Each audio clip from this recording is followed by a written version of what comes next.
Sir Ricky. Bali, deliver nga po namin yung order namin, ay order yung mga manok. Ano bayaran na po yun? Hindi pa po. Bali, 5 manok po. Yun yung mga breed po. Bali, 25,000 po yung... Pabayaran. Oh. Ano sabi ba natin mo?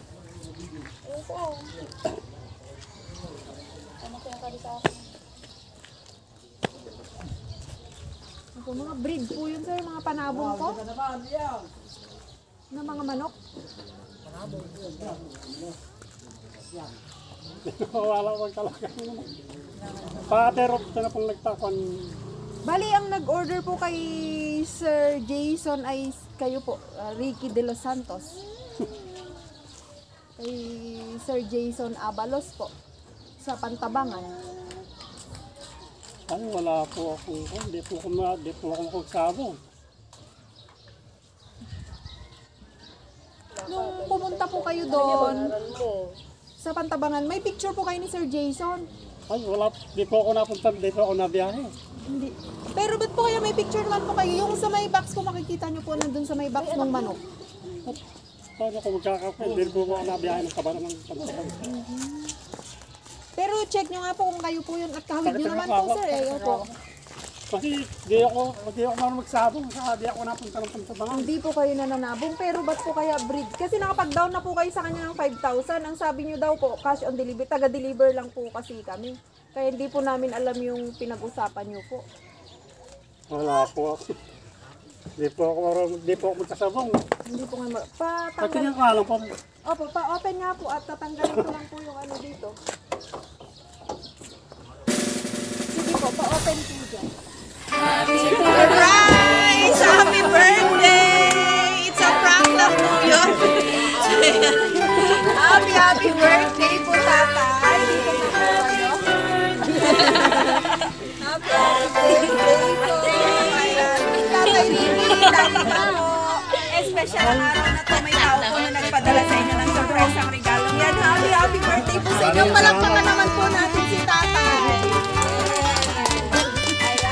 Tao po na nagpadala sa inyo ng surprise ang regalong yan ay meron din pong napaka-special na mensahe. Dear mahal kong tatay, ayan, 51 ka na, medyo bawasan mo na ang pag-iinom ng alak ha. Sana kung andito pa si nanay para nakikita niya yung saya mo ngayon. Hiling ko na sana bigyan ka ni God ng mahabang buhay dahil ikaw na lang ang meron kami.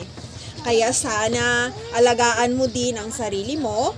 Pasensya ka na tay kung bihira lang akong makatawag. Sadyang hindi pa din kasi ako sanay na every time natatawag ako sa inyo, si nanay ang unang bubungad para kausapin ako. Mahal na mahal ko kayo. Habaan nyo pang pasensya nyo sa mga kapatid ko. At talagang mga pasaway na. Basta, lagi kayong mag-iingat at stay pogi. I love you, tatay kong mahal. Mula po yan sa inyong anak na si Ma'am Rachel ng Japan. Palakpakan naman po natin nagbigay ng sorpresa kay tatay. Ayan. Salamat po. Tatay, napaka-special nga po ang araw na ito. Kung kaya sa ganitong parang gusto ko pumapasay ng iyong anak, ano po ang mensahe mo para po sa kanya? Mensahe ko po sana kalaga po yung sarili niya. Huwag yung pabayaan. Pandito po kanyang tatay mahal na mahal. Maraming salamat. Ayan, baka po may gustong magbigay ng message dyan kay tatay. Anak mo po kayo.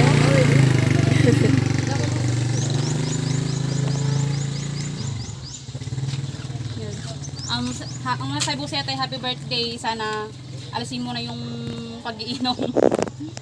Saka palagi kang mag-iingat. Sana bigyan ka pa ni Lord ng mahabang buhay.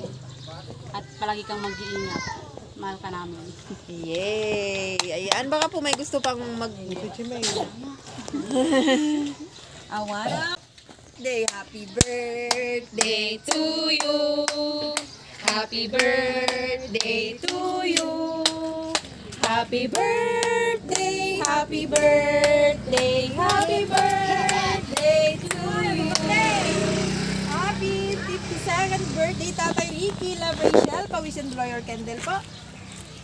Yay! Ayan, muli tatay, happy birthday po sa inyo at sana po ay marami pang birthday ang dumating. God bless you po and God bless your family. Muli isang bati naman po ng happy birthday kay tatay. 1, 2, 3! Happy birthday!